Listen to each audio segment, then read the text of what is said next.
A ver, no contaban con la astucia oficialista. Oposición denuncia activación de nuevos centros electorales en sedes militares, policiales y de colectivos.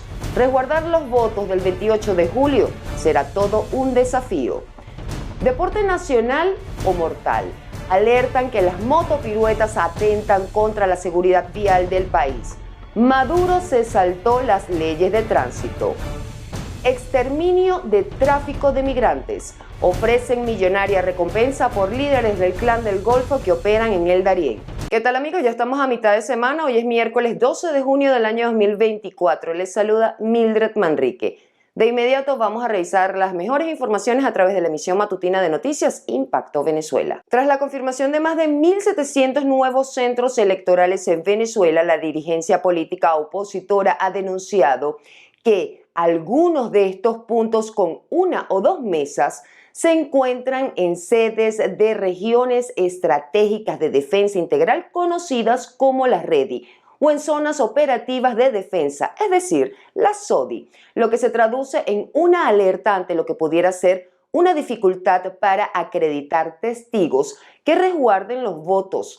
Joan Álvarez nos amplía esta información. Como parte de la reingeniería electoral del madurismo, un número importante de los nuevos centros electorales se encuentran en lugares que pudieran ser de difícil acceso para testigos de los partidos de oposición, por ser sitios de control total del gobierno, ya sea a través de los denominados colectivos o por cuerpos de seguridad del Estado como las REDI y las SODI. Las REDI, las SODI, las bases de misiones, pero eso no significa que no tengamos gente allí. La verdad es que hay algunos de esos centros que incluso estamos todavía en evaluación del registro definitivo que nos fue entregado el día lunes. Hay algunos de esos centros que incluso fueron eliminados. Fíjate que podemos decir que fueron creados 1.769 nuevos centros en Venezuela, 14 centros en el exterior, pero también fueron eliminados 68 centros de votación en Venezuela. Otro centro electoral que ha generado polémica por su ubicación es uno que se encuentra dentro del Helicoide, donde está la sede del Servicio Bolivariano de Inteligencia Nacional, denunciado internacionalmente como un centro de tortura,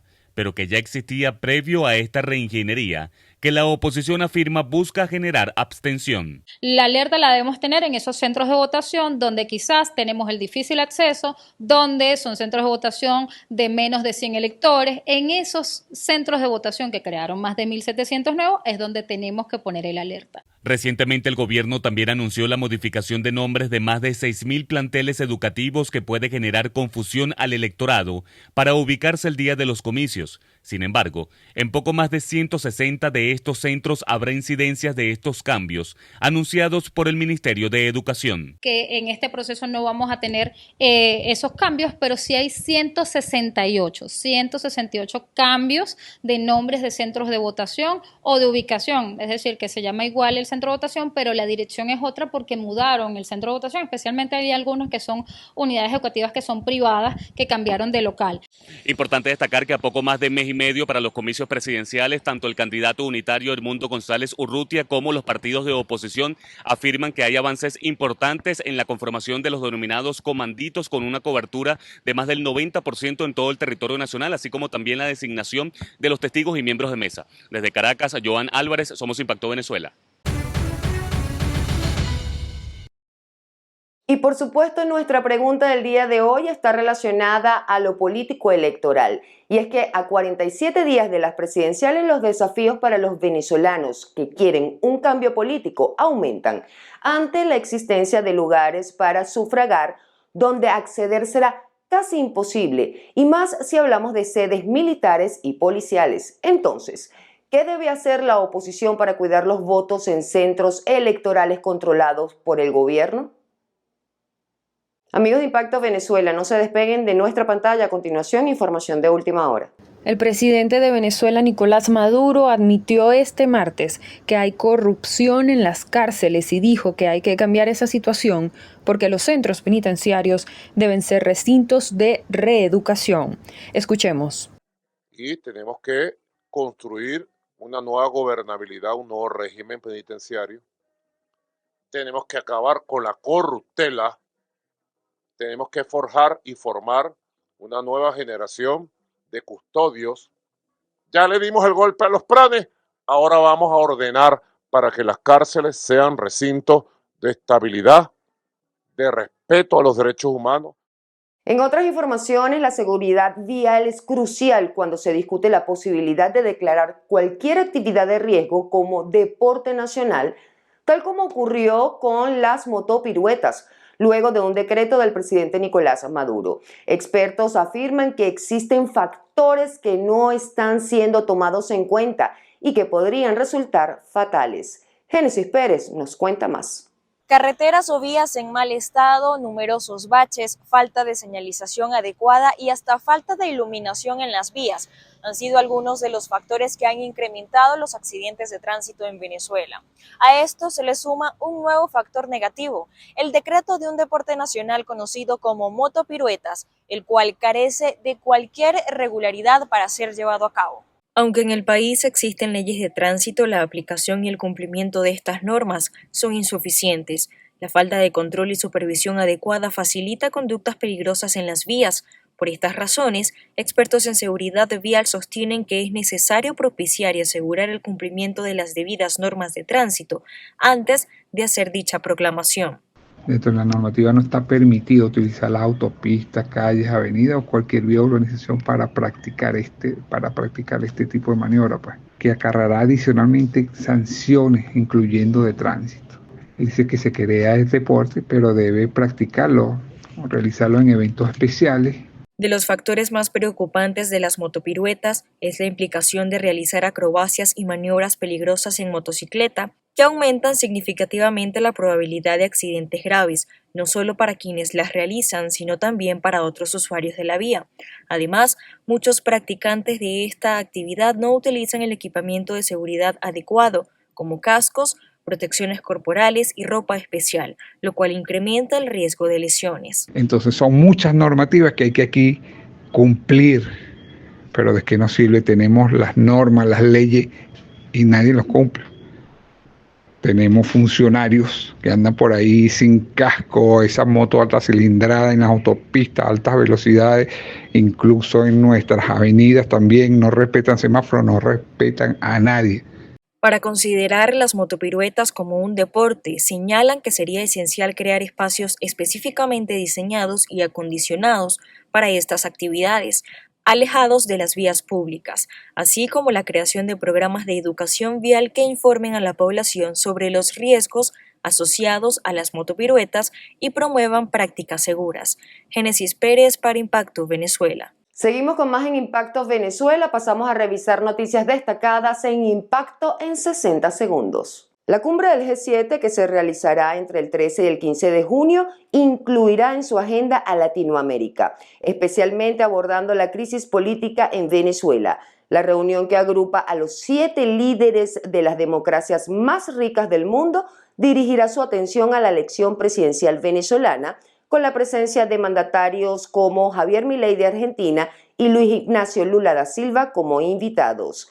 En otras noticias, Venezuela reportó en mayo una producción petrolera promedio de 910.000 barriles por día, lo que equivale al mayor volumen mensual desde noviembre del año 2019. Sin embargo, las fuentes directas de la Organización de Países Exportadores de Petróleo, es decir, la OPEP, difieren del registro del gobierno venezolano al reportar un bombeo promedio de 822.000 barriles diarios.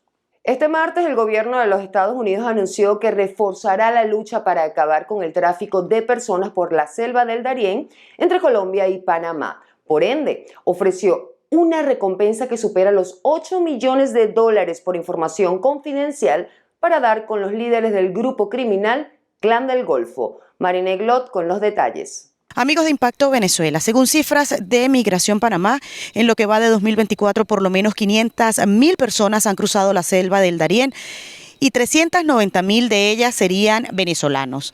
Día y noche continúan ciudadanos de diferentes nacionalidades haciendo esta peligrosa travesía que definitivamente no es una ruta. El gobierno norteamericano declaró la guerra al Clan del Golfo, grupo criminal sindicado del tráfico humano en el Darién, por donde pasan los migrantes que quieren llegar a los Estados Unidos.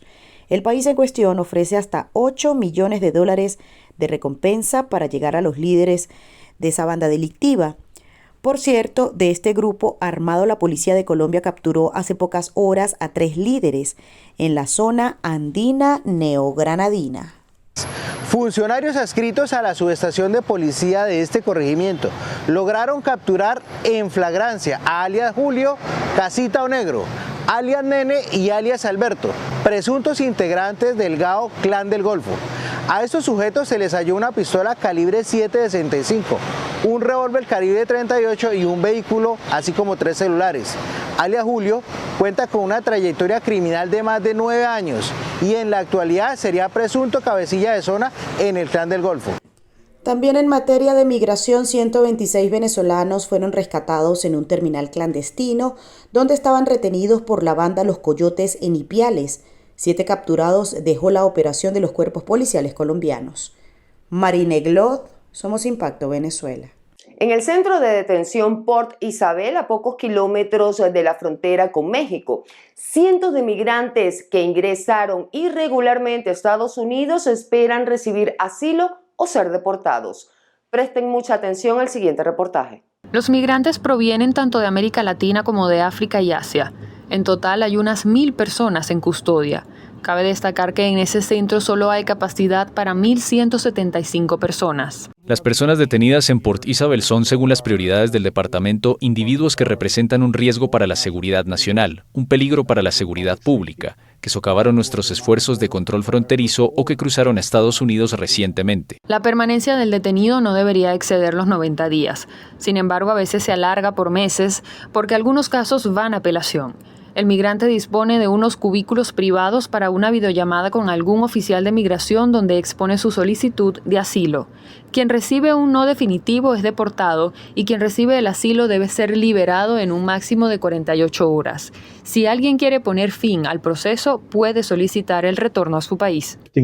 La migración, como ustedes saben, se está desplazando hacia el oeste, por lo que tal vez haya disminuido un poco, pero es solo cuestión de tiempo antes de que las instalaciones del oeste se llenen y sus detenidos comiencen a ser transferidos hacia aquí. Aunque no entraron localmente, estarán aquí y nos devolverán a la capacidad máxima.